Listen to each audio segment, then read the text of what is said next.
G'day everyone, it's Jill Ball here. I'm in the Expo Hall at RootsTech 2013, surrounded by 6,700 of my favourite genealogy friends. But today I've got two people who've travelled across from the UK to come to RootsTech. I think Alex been once before. Yes, I came. And Elsa, have you been to RootsTech? No, this is my first before? trip. I'm really excited. I've got Elsa Churchill, who's the genealogist at the Society of Genealogists in London, and Alec Tritton, who is with the Halstead Society, but he's a long-term genealogist. I'm going to actually ask them to tell you a bit about themselves. Elsa, tell us about your role at the Society and a little bit about yourself. Okay, I'm the genealogist, which means I'm essentially head of profession with genealogy services, which means that is our genealogy education program, our genealogy publication program, but more importantly, it's my job to go out and engage and meet other genealogists. What a dream job. And Alec, what about your role at the Halstead Trust and your interest in genealogy generally? Okay, the Halstead Trust has been around now for the best part of 10 years. It was formed basically in a legacy of a will of the late Raymond Lewis Jones, and what we're about is actually promoting excellence in family history. I, for my sins, have been chairman of it since its beginning, mainly because nobody else volunteers. That's right. But myself, I've been associated with family history now for about 30 odd years, and I tend to do talks that are more social history and a bit weird and wonderful. In fact, one of the lectures I do is called Weird and Wonderful and is about 19th century religious sects. Okay, and another one that I do, which people find amusing, is all about body snatching. That actually fits in with the theme that's coming through in RootsTech this morning about not just concentrating on facts and dry dates, but actually concentrating on the stories, the social history, and us preserving that for the future. Now, tell us a bit more about the Halstead Trust. Does it have a website? It has a website, yes. It's Halstead, that's Halsted, at health.org.uk. It's basically about the trust, where it comes from, and what we will sponsor. We are a UK charity, so literally we will sponsor anything that anybody needs some funding, if we can, related to family history. So, what sort of projects have you supported? Probably one of the biggest ones was the Derham roll. I don't know if you heard about it, but literally it was due to come over this side of the pond, and our government put I don't know what the notice is, Elsa probably knows better than I do, to say that if the British Library could raise the funds, then it would stay in the UK, and we made probably a small contribution to them, but to us it was a big contribution to actually assist in that project. Okay. The main role of the Halstead Trust, though, is education. It's there to encourage people to study family history, and study family history from a different way, because its roots were in people that didn't just look at one family, but looked at all families with the same name. So that's called a one-name study, and that's a different way of doing genealogy, and it can encompass lots of different families together. They're at the forefront of things like genetic genealogy. So the Halstead Trust encourages education and training in those fields. So, I think you've an event coming up soon, and I believe you're involved. Obviously, you're involved, Alex. So, would you like to tell us about this? Well, Alex is chairman of the Society, and I'm the programme secretary for the forthcoming conference.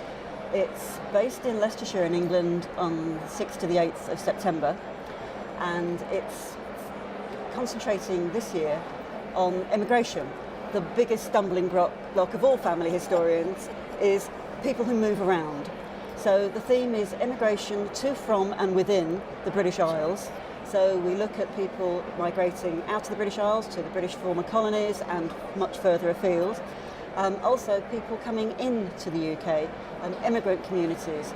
And so we have a wide stream of international speakers from Australia, America, Europe, as well as UK speakers. And so it's going to be helping you to find out about your ancestors that moved and the stories behind it and the sources that can help you find it. I'd really love to come because I think some of my ancestors were very good swimmers. I mean, she has forgotten that, or not added, that we've got people like Dr. Turi King speaking. She was the DNA specialist on the Richard III project. Oh, cool.